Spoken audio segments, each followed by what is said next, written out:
नमस्कार, मैं हूं अमन त्रिपाठी। शाम के बज चुके हैं 5 और आप देख रहे हैं इंडिया वॉइस का खास कार्यक्रम 5 शहर 5 खबर। आज 5 शहर 5 खबर में सबसे पहले बात होगी बिहार में हुए खूनी खेल की। फिर बात करेंगे प्रधानमंत्री के सलाहकार के लेख पर हो रहे सियासत की। फिर बात करेंगे आगरा में बीजेपी नेता की दिन दहाड़े हत्या की। उसके बाद जिक्र करेंगे ऋषिकेश में बढ़ते गंगा के जलस्तर की। और आखिर में बात होगी सपा नेता की गिरफ्तारी की। तो चलिए शुरुआत करते हैं हमारे खास कार्यक्रम 5 शहर 5 खबर की। लेकिन इससे पहले एक बड़ी खबर निकलकर सामने आ रही है। रुक करते हैं पहली बड़ी खबर का। इस वक्त की ये बड़ी खबर आपको बता रहे हैं, यूपी कांग्रेस के नए अध्यक्ष अजय राय का बड़ा बयान निकलकर सामने आया है। इस वक्त की ये बड़ी खबर आपको बता रहे हैं, यूपी कांग्रेस के नए अध्यक्ष अजय राय का बड़ा बयान निकलकर सामने आया है। उन्होंने बताया कि राहुल गांधी अमेठी से ही चुनाव लड़ते हुए नजर आएंगे। अजय राय ने एक बड़ा बयान दिया है कि राहुल गांधी अमेठी से ही चुनाव लड़ते हुए नजर आएंगे। वहीं प्रियंका गांधी को लेकर भी उन्होंने रुख साफ किया। उन्होंने कहा कि प्रियंका गांधी जहां से भी चुनाव लड़ेंगी उन्हें पूरा समर्थन हमारी ओर से किया जाएगा। वहीं वाराणसी से अगर प्रियंका गांधी लड़ेंगी तो जान लगा देंगे, ये बयान निकलकर सामने आया अजय राय की ओर से। तो इस वक्त का ये बड़ा सवाल है कि क्या राहुल गांधी अमेठी से चुनाव लड़ते हुए नजर आएंगे।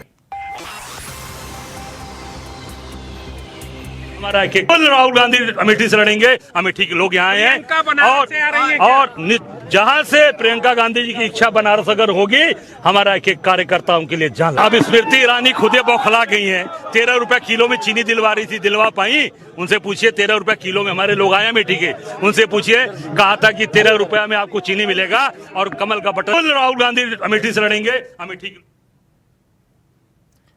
इसी खबर पर हमारे साथ जुड़े हुए हैं प्रियम पाठक। प्रियम, मैं आपसे जानना चाहूंगा कि आपको नहीं लगता कि ये बयान लोकसभा चुनाव से पहले राहुल गांधी की साख का भी चुनाव है? क्योंकि राहुल गांधी ने एक व्यापक स्तर पर भारत जोड़ो यात्रा की थी। तो ये बयान कहां से ताल्लुक रखता है कि अमेठी से अगर राहुल गांधी चुनाव लड़ते हैं तो क्या ये उनके साख का भी एक चुनाव होने वाला है? देखिए, बिल्कुल जाहिर सी बात है कि जब इतनी बड़ी छवि का नेता कहीं पर से भी चुनाव लड़ता है तो उसकी छवि कहीं ना कहीं दांव पे लगी होती है। क्योंकि उसके साथ में खाली वो एक सीट को इफेक्ट नहीं करता है वहां के परिणाम, बल्कि वो परिणाम जो है वो पूरे के पूरे आसपास की सीटों को भी इफेक्ट करते हैं। और राहुल गांधी पार्टी के लिए जिस तरीके से प्रदेश अध्यक्ष का जो बयान आया है, अजय राय को नया प्रदेश अध्यक्ष जो है वो कांग्रेस का बनाया गया है, ब्रजलाल खाबरी को हटाया गया है। तो कहीं ना कहीं कांग्रेस देख रही है कि 2024 के लिहाज से क्या ऐसे समीकरण हैं जो उसको जीत के और करीब ले जा सकते हैं या फिर उसकी परफॉर्मेंस को बेहतर कर सकते हैं। क्योंकि पिछले कई चुनाव के अगर आप नतीजे देखें, विशेष तौर पर उत्तर प्रदेश के अंदर, तो लगातार कांग्रेस का जो ग्राफ है वो गिरता हुआ नजर आ रहा है। और ऐसे में कहीं ना कहीं ये राहुल गांधी ही नहीं बल्कि कांग्रेस पार्टी के लिए भी साख का चुनाव होने वाला है कि आखिर क्या वो उत्तर प्रदेश में जो 80 की लोकसभा सीटें हैं, क्या उसमें से एक भी सीट वो निकाल पाते हैं या नहीं। इसके अलावा प्रियंका गांधी की दिलचस्पी या जिस तरीके से कहें उनकी सक्रियता उत्तर प्रदेश को लेकर बढ़ी है। पिछले हमने विधानसभा के चुनाव के दौरान भी देखा, उन्होंने महिलाओं के मुद्दे को लेकर वो जनता के बीच में गई और वहां पर प्रभावी ढंग से उन्होंने मुद्दों को उठाया था, लेकिन वो मुद्दे वोट में कन्वर्ट नहीं हो पाए। तो कहीं ना कहीं ये भी जरूर सभी को देखना होगा कि आखिर अब जो पार्टी रणनीति बना रही है वो उसमें कितनी सफल होगी और उसका दूरगामी क्या परिणाम पार्टी के सामने नजर आएंगे। फिलहाल अभी कह सकते हैं कि नए प्रदेश अध्यक्ष का ये बयान कि राहुल गांधी अमेठी से चुनाव लड़ेंगे, ये अपने आप में काफी अहम है। इसके अलावा उन्होंने कहा कि प्रियंका गांधी वाराणसी या फिर जहां से भी चाहे वो चुनाव लड़ सकती हैं और जहां से वो चुनाव वही प्रियम, अगला सवाल आपसे मैं वाराणसी को लेकर, जो प्रियंका गांधी को लेकर क्लेम किया गया कि अगर वो वाराणसी से चुनाव लड़ती हैं तो पूरी जान लगा दी जाएगी। आपको बता दें, प्रियंका गांधी ने जहां पर भी चुनाव हुए थे, जहां पर कांग्रेस का प्रदर्शन बेहतर देखा गया था, चाहे वो हिमाचल प्रदेश की बात करें, चाहे कर्नाटक की बात करें, तो यहां पर क्या निकलकर सामने आ रहा है? क्या कांग्रेस की ओर से प्रियंका गांधी को एक बड़ी जिम्मेदारी दी जा सकती है इस लोकसभा चुनाव में? देखिए, इससे पहले भी लोकसभा चुनाव के पहले जो विधानसभा का चुनाव हुआ उसमें बतौर प्रदेश के प्रभारी के तौर पर जो है प्रियंका गांधी ने इसमें कमान संभाली थी।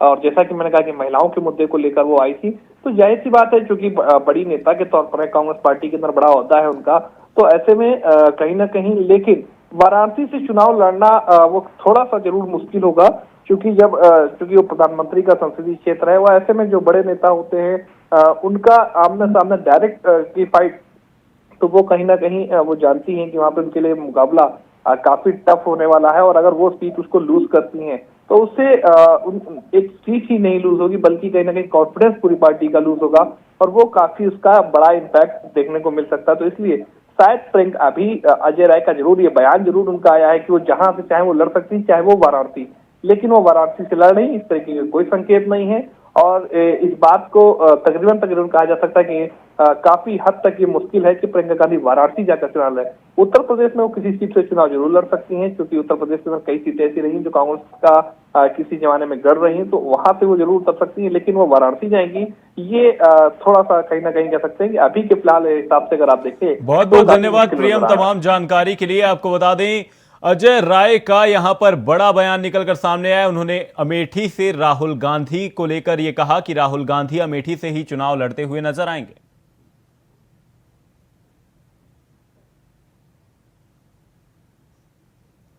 प्रधानमंत्री नरेंद्र मोदी के आर्थिक सलाहकार परिषद के चेयरमैन विवेक देबरॉय ने अपने एक लेख में देश को नया संविधान दिए जाने की बात कही है, जिस पर अब राजनीति गर्मा गई है। जहां एक ओर जेडीयू और आरजेडी ने लेख को लेकर बीजेपी को निशाने पर लिया, वहीं बसपा प्रमुख मायावती ने इस पर अपनी प्रतिक्रिया देते हुए मोदी सरकार से बड़ी मांग कर दी है।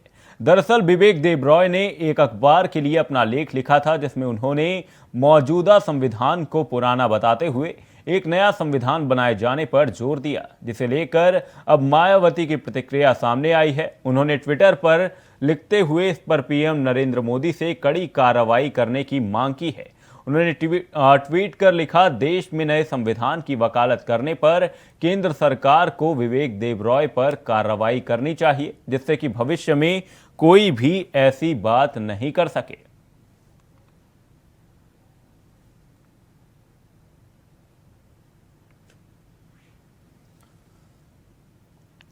इसी खबर पर हमारे संवाददाता शिवम हमारे साथ जुड़े हुए हैं। शिवम, मैं आपसे जानना चाहूंगा कि इस बयान पर ये जो सियासत हो रही है, ये संविधान गुलामी की विरासत को लेकर हो रही है या फिर ये एक सियासत है? जी हाँ, कह सकते हैं कहीं ना कहीं कि ये भी कहा जा सकता है कि लोकसभा चुनाव जब नज़दीक आते हैं, जब कोई चुनाव नज़दीक आता है तो कहीं ना कहीं सियासी जो सरगर्मियां हैं वो बढ़ना शुरू हो जाती हैं। उसी को के मद्देनज़र ये बात भी कही जा सकती है कि कहीं ना कहीं ये बात भी सामने आई है कि विवेक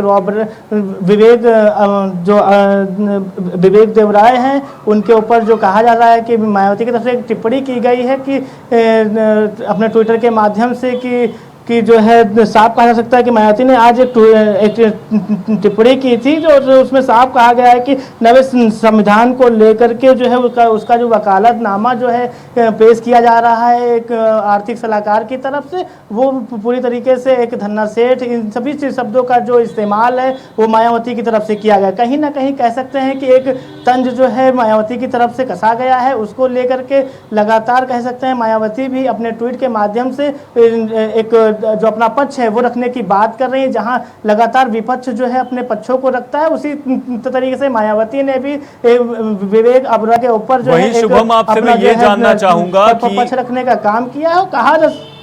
वहीं शुभम आपसे मैं ये जानना चाहूंगा कि ये लेख पीएम के सलाहकार द्वारा लिखा गया है, तो क्या इस लेख के माध्यम से नए संविधान की सुगबुगाहट जो है वो साफ देखी जा सकती?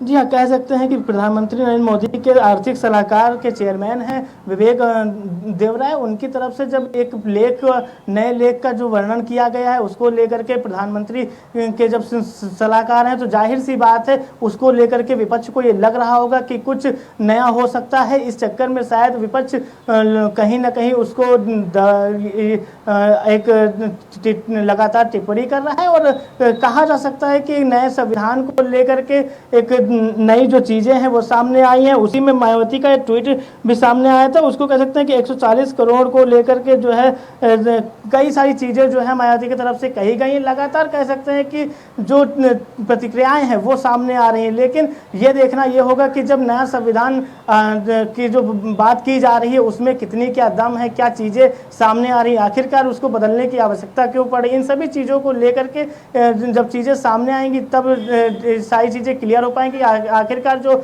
आर्थिक सलाहकार हैं उनकी तरफ से जो चीज़ें जो प्रस्तुत की गई नए संविधान की जो बात कही जा रही है उसको लेकर के जो विपक्ष इतना सीरियस हो रहा है वो कितना क्या सही है, कितना क्या चीज़ें हैं। बहुत बहुत धन्यवाद शुभम तमाम जानकारी के लिए। आपको बता दें नए संविधान को लेकर सुगबुगाहट तेज हो गई है। वहीं रुक करते हैं अगली खबर का। बिहार के अररिया में पत्रकार विमल यादव की घर के बाहर गोली मारकर हत्या कर दी गई। विमल यादव की हत्या से पूरे इलाके में सनसनी फैल गई है, जहां नीतीश कुमार की सरकार भी बुरी तरह से घिर गई है। विपक्ष लगातार सीएम नीतीश कुमार से इस हत्याकांड को लेकर इस्तीफा देने की मांग कर रहा है। साथ ही इस वारदात को विपक्ष जंगल राज से जोड़कर नीतीश सरकार पर निशाना साध रहा है। इसी क्रम में विपक्ष के नेता विजय कुमार सिन्हा ने नीतीश कुमार को लेकर कहा कि यदि उनसे सरकार नहीं संभल रही तो उन्हें इस कुर्सी पर रहने का कोई भी अधिकार नहीं है।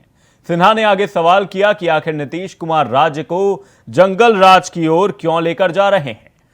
वहीं पत्रकारों को घर से उठाकर गोली मार दी जाती है, जहां राज्य की कानून व्यवस्था भगवान भरोसे ही है। वहीं हत्या पर मुख्यमंत्री नीतीश कुमार ने प्रतिक्रिया देते हुए घटना पर दुख जताया है। उन्होंने कहा कि पूरे मामले को गंभीरता से लिया जाएगा और अधिकारियों को जरूरी दिशा निर्देश दिए गए हैं। वहीं सीएम नीतीश ने हैरानगी जताई कि आखिर एक पत्रकार की हत्या क्यों और कैसे हुई। सुबह करीब 5:30 बजे रानीगंज बाजार अंतर्गत विमल जी जो दैनिक जागरण के पत्रकार हैं, 4 अपराधकर्मी उनके दरवाजे पर पहुंचते हैं और आवाज देते हैं। आवाज देने पर निकलते हैं घर से बाहर और वो गोली मार के और फरार हो जाते हैं। तो देख रहा है पुलिस कोई किसी के बारे में हुआ है, अभी एक न्यूज आया, तुरंत हमने अधिकारियों को कह दिया कि क्या हुआ है जी, इस तरह से हुआ। हमको बड़ा दुख हुआ। हम यहाँ आने के पहले देखे हैं न्यूज में, तो हमको लगा कि भाई कैसे किसी पत्रकार का हुआ, तो हमने तुरंत अधिकारियों को कहा इसको देखिए, और मुझे बहुत दुख हुआ कि कैसे किसी की हो गया। आपको बता दें पत्रकार की हत्या पर नीतीश कुमार घिरते हुए नजर आए। एक पत्रकार की दिन दहाड़े हत्या कर दी गई। लॉ एंड ऑर्डर पर लगातार सवाल उठ रहे हैं। वहीं नीतीश कुमार की अगर बात करें तो नीतीश कुमार को इंडिया गठबंधन के अलावा और किसी चीज की सुध नहीं है। वहीं बिहार में किस तरीके का सुशासन है कि एक पत्रकार को दिन दहाड़े गोली मार दी जाती है।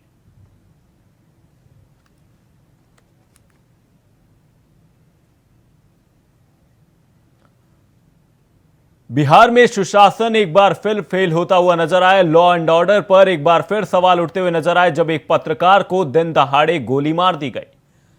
वहीं नीतीश कुमार से जब इस पर सवाल किया गया तो उन्होंने बोला कि फिलहाल जांच जारी है। उन्होंने अपने अधिकारियों को जांच के निर्देश दे दिए, लेकिन यह किस तरीके का सुशासन है कि एक पत्रकार को दिन दहाड़े बिहार में गोली मार दी गई।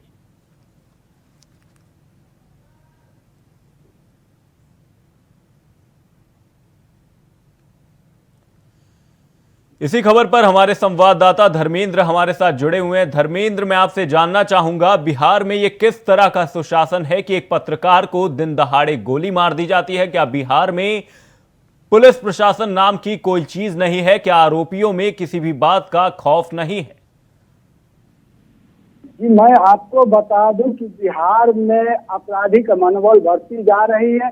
कभी पुलिस पर हमला कर रही है, कभी पत्रकार पर। एक ताजा मामला आया है कि आज सुबह घर से एक पत्रकार को निकाल कर गोली हत्या कर दी गई, जिससे अपराधी जो है भागने में सफल हुआ। ग्रामीण द्वारा पुलिस को सूचना दी, पुलिस पहुंचकर शव को पोस्टमार्टम के लिए भेजा। और वही पत्रकार, हर जगह के पत्रकार की ये मांग हो रही है कि अब पत्रकार की सुरक्षा देने के लिए प्रशासन काम करे, सरकार काम करे। अब मृतक के परिवार के एक सरकारी नौकरी और मुआवजा के लोग पत्रकार संघ द्वारा मांग की जा रही है। वहीं धर्मेंद्र, आपसे जानना चाहूंगा कि क्या कारण क्या कुछ रहे, क्या कोई आपसी रंजिश थी जिसके चलते पत्रकार की गोली मारकर ये हत्या की गई? सूत्रों से अनुसार मालूम हुआ है कि कुछ गवाही देने के क्रम में इनके नाम आए थे, जो गवाही देने के लिए अपराधी मना कर रहे थे, जो नहीं मानने के कारण ऐसा अंजाम दिया गया अपराधी द्वारा। वहीं प्रशासन के द्वारा क्या कुछ एक्शन लिया गया है फिलहाल? प्रशासन कर रही है कि तुरंत अपराधी को गिरफ्तार कर जेल भेजा जाएगा। वहीं पत्रकार की अब मांग है कि तुरंत उसको अपराधी को गिरफ्तार कर इसमें कायल करा के कड़ी से कड़ी सजा दिलाने की मांग कर रहे हैं लोग, पत्रकार संगठन। बहुत बहुत धन्यवाद धर्मेंद्र तमाम जानकारी के लिए। आपको बता दें, बिहार में लॉ एंड ऑर्डर एक बार फिर ध्वस्त होता हुआ नजर आया। नीतीश का सुशासन एक बार फिर फेल होता हुआ नजर आया है। वहीं रुक करते हैं अगली खबर का। उत्तर प्रदेश के आगरा जिले में बुधवार दोपहर घर के बाहर खड़े एक बीजेपी नेता को बाइक सवार बदमाशों ने गोली मार दी। गोली लगते ही बीजेपी नेता वहीं गिर पड़े। इसके बाद परिवार वालों ने उन्हें गंभीर हालत में अस्पताल में भर्ती कराया है। हालांकि उनकी स्थिति नाजुक बताई जा रही है। वहीं पुलिस फिलहाल आरोपियों की तलाश में जुट गई है। वहीं अब दिन दहाड़े नेता को गोली मारने का सीसीटीवी वीडियो निकलकर सामने आया है। इसमें साफ देखा जा सकता है कि बाइक पर हेलमेट पहने हुए दो हमलावर आते हैं, पीछे बैठा युवक उतरता है, वहीं दूसरा बाइक स्टार्ट कर खड़ा रहता है। एक हमलावर दोनों हाथ में तमंचा लिए हुए था। वहां भाजपा नेता के नजदीक आकर वो फायर करता है। वहीं एक गोली भाजपा नेता के पेट के साइड में लगी और दूसरी गोली उनकी कोहनी में लगी। गोली लगने के बाद भी भाजपा नेता बदमाशों को पकड़ने की कोशिश करते हैं। हालांकि गोली मारने के बाद हमलावर तेजी से भाग निकलता है।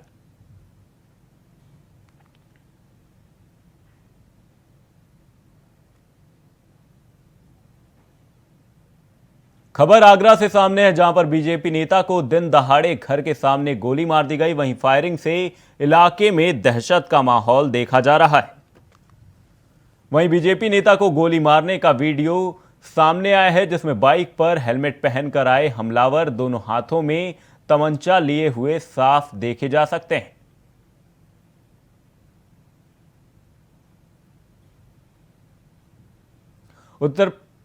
उत्तर प्रदेश में आरोपियों के हौसले बुलंद हैं। वहीं आपको बता दें, बाइक पर हेलमेट पहनकर आए हमलावरों ने बीजेपी नेता को दिन दहाड़े गोली मार दी। वहीं दोनों हाथ में तमंचा लेकर नेता के पास जाकर यह फायरिंग की गई। वहीं बीजेपी नेता की हालत फिलहाल नाजुक बताई जा रही है। उन्हें हॉस्पिटल में एडमिट किया गया है और फिलहाल पुलिस आरोपियों की जांच में जुट गई है।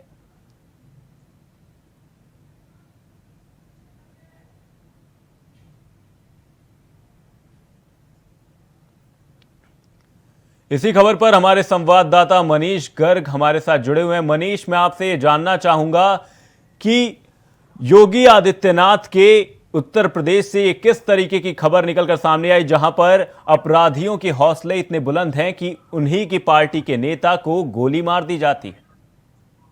बिल्कुल अमन, मैं बिल्कुल ये बता दूं कि योगी सरकार एक तरफ कहती हुई नजर आती है तो या तो बदमाशी की या फोटो लेके आगरा में लगातार जो बदमाश है जो हौसले बुलंद होते हुए नजर आ रहे हैं। सारे मामला जो है वो अभी बदमाश के नगरगंज है, जहाँ पर भाजपा नेता में ही दिन दहाड़े गोली मार दी गई।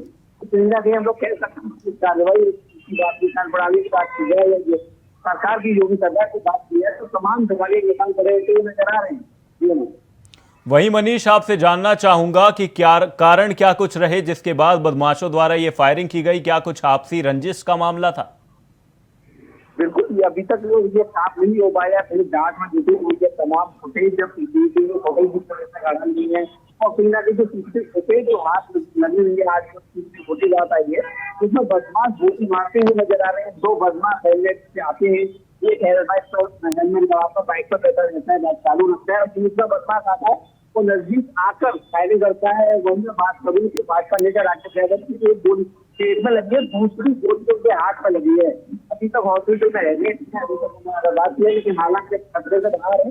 लेकिन अगर मैं बात कही जाए तो क्या कुछ कारण रहे हैं तो कारणों की कोई ऐसा निकलकर सामने नहीं है। क्या कुछ कारण निकल थोड़ी जांच में जुटी है, आने वाले समय में ये पता चलेगा क्या कुछ कारण है। वहीं मनीष, यहां पर आपसे प्रशासन के बारे में भी जानना चाहूंगा कि प्रशासन द्वारा क्या कुछ एक्शन लिया गया, क्योंकि ये कांड दिन दहाड़े किया गया। वहीं अपराधियों के हौसले लगातार बुलंद उत्तर प्रदेश में देखे जा रहे। बिल्कुल, मैं बता दूं, लगातार हम लोग कह सकते हैं अपराधियों के जो हौसले, बदमाशों के जो हौसले लगातार बुलंद होते हुए नजर आ रहे हैं। तुरंत हमारे गोलीबारी की जा रही है, तमाम रूट जैसी घटनाएं आगरा से निकलकर सामने आती है। क्योंकि आगरा प्रशासन अधिकारियों की बात करूं, आगरा कमिश्नर पुलिस की बात करूं, तो कहीं ना कहीं कहती हुई नजर आती है पुलिस सख्त है और हर तरीके से पुलिस की कार्रवाई करती हुई नजर आई। लेकिन कहीं ना कहीं हमें पुलिस की कार्यप्रणाली पर सवालिया निशान खड़े होती है। और बात कही जाए तो सरकार की बात कही जाए तो भाजपा नेताओं पर ही गोलीबारी होगी, तो कहीं ना कहीं आम जन कहां तक सुरक्षित होगा, ये हम लोग आप लोग सोच सकते हैं। बहुत बहुत धन्यवाद मनीष तमाम जानकारी के लिए। आपको बता दें उत्तर प्रदेश में अपराधियों के हौसले बुलंद है, जहां पर एक बीजेपी नेता को गोली मार दी गई। रुक करते हैं ऋषिकेश से आ रही अगली खबर का। ऋषिकेश में पर्यटकों के लिए अच्छी खबर नहीं है। आकर्षण का केंद्र राम झूला पुल आवाजाही के लिए बंद कर दिया गया है। उत्तराखंड में भारी बारिश से हाहाकार मचा हुआ है। वहीं गुरुवार को राम झूला पुल आवाजाही के लिए बंद कर दिया गया। वहीं बात अगर पुलिस की करें तो जब पुलिस को सूचना मिली कि मुनिकीर्ति की ओर राम झूला पुल के नीचे पुश्ते का बड़ा हिस्सा बह गया है, इस पर मुनिकीर्ति और लक्ष्मण झूला थाने की पुलिस ने सुरक्षा की दृष्टि से पुल पर आवाजाही रोक दी। वहीं सूचना पर लोनिवी के अवर अभियंता मातवर सिंह रावत भी तकनीकी टीम के साथ मौके पर पहुंचे और दोनों ओर से पुल की जांच की गई। जांच में पता चला कि अधिक बारिश होने पर गंगा का जल स्तर बढ़ने से झूला पुल के पिलर के पास सुरक्षा दीवार का करीब 30 मीटर हिस्सा ढह गया है। वहीं तकनीकी टीम ने बताया कि फिलहाल राम झूला पुल को यहां हुए भूकटाव से कोई खतरा नहीं है, लेकिन कटाव बढ़ने की स्थिति में पुल को खतरा हो सकता है।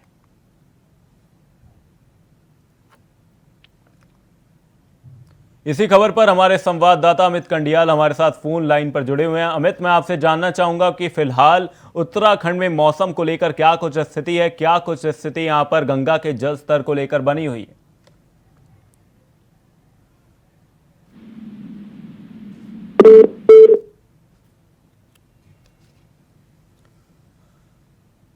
अमित से हम यहां पर दोबारा संपर्क करने की कोशिश करेंगे। आपको बता दें भू कटाव के चलते पुल में दरार आ गई है। वहीं राम झूला पुल के नीचे सुरक्षा दीवार बह गई है।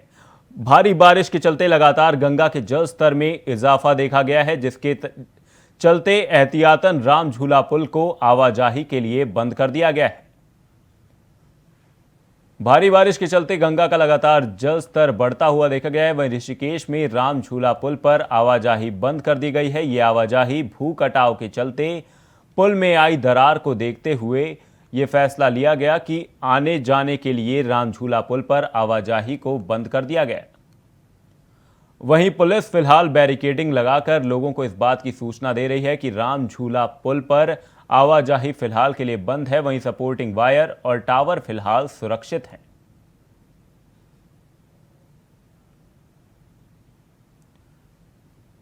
भारी बारिश के चलते गंगा का जल स्तर बढ़ गया है, जिसके चलते राम झूला पुल को खतरा देखा जा रहा है, जिसको ध्यान में रखते हुए राम झूला पुल पर आवाजाही रोक दी गई है। आपको बता दें ये आवाजाही भू कटाव को ध्यान में रखते हुए ये फैसला लिया गया कि राम झूला पुल पर आवाजाही फिलहाल के लिए रोक दी जाए। लगातार उत्तराखंड में भारी बारिश के चलते राम झूला पुल पर भी इसका असर देखने को मिला। राम झूला पुल को प्रशासन द्वारा आवाजाही के लिए बंद कर दिया गया है।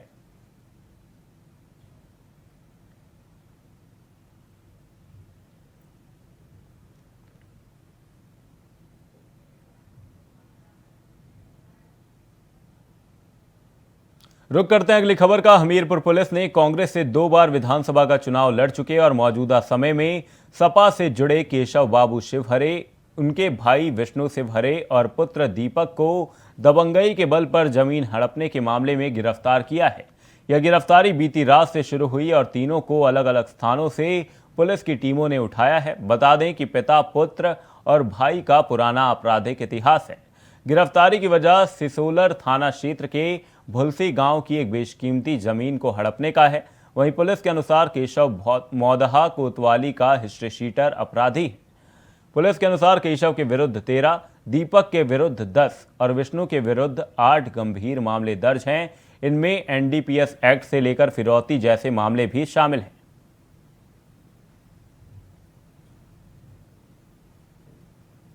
इसी खबर पर हमारे संवाददाता रुपेश गुप्ता हमारे साथ फोन लाइन पर जुड़े हुए हैं। रुपेश, मैं आपसे जानना चाहूंगा कि किस तरीके से समाजवादी पार्टी के जो नेता हैं उनकी दबंगई का ये मामला निकलकर सामने आया, लेकिन अभी भी पुलिस प्रशासन द्वारा इतने मामले होने के बावजूद भी कोई एक्शन नहीं लिया जा रहा है। सपा के व्यापार सभा के प्रदेश उपाध्यक्ष हैं और इनके खिलाफ गंभीर मुकदमे दर्ज थे, जिस पर केशव बाबू के ऊपर 13 मुकदमे और उनके छोटे भाई हैं जो विष्णु शिवर है उनके ऊपर 6 मुकदमे और जो दीपक उनका पुत्र है उनके ऊपर 10 मुकदमे दर्ज थे। और सबसे बड़ी चीज तो ये हो गई, जो एक किसान गरीब किसान था उसके ऊपर ये लोग दबाव बना रहे थे जमीन पे, और वो उसको न बेचने पर उसको जान से मारने की धमकी भी दे रहे थे। जब वो थाने पहुंचता और FIR करवाता है, इसके बाद ही पुलिस प्रशासन इस पर एक्शन लेता है। और ये सब कांग्रेस के, इससे पहले भी कांग्रेस के चुनाव लड़े थे विधानसभा का, और उस समय भी इनके ऊपर कईयों गंभीर मुकदमे दर्ज थे। वहीं रुपेश, आपसे जानना चाहूंगा कि लगातार मामले होने के बाद भी पुलिस द्वारा एक्शन क्यों नहीं लिया गया? वहीं क्या इस पूरे मामले का आगामी जो चुनाव होने हैं, उपचुनाव होने हैं उत्तर प्रदेश में, क्या इस पर भी असर डाल सकता है? जी बिल्कुल, जो उत्तर प्रदेश के चुनाव होने वाले हैं इस पे भी असर डालेगा। और सबसे बड़ी चीज ये होगी कि अगर वो पीड़ित नहीं पहुंचता, हो सकता था कोई गंभीर उसके साथ कुछ न कुछ कर देते ये लोग, तो इसके बाद जैसे ही वो पुलिस के पास पहुंचता और वो एप्लीकेशन देने के बाद उस पर मुकदमा पंजीकृत होता और तुरंत स्वाट टीम और हमें मौदाहा पुलिस मौके पर पहुंच के उनके घर पे दबिश देती है और तीनों आरोपियों को गिरफ्तार करती है। अभी ये जो ताजा मामला आया है, ये क्या मामला है? पूरा मामले को समझाइए। मामला पूरा आपको मैं बता दूं कि ये पूरा ताजा मामला है। जो किसान था उसकी जमीन पर ये लोग कब्जा करना चाहते थे और उसको पर दबाव बना रहे थे कि जमीन मुझको लिख दो, और लेकिन इसके बाद भी वो नहीं बेच रहा था, तो उसको जान से मारने की धमकी भी दे रहे थे।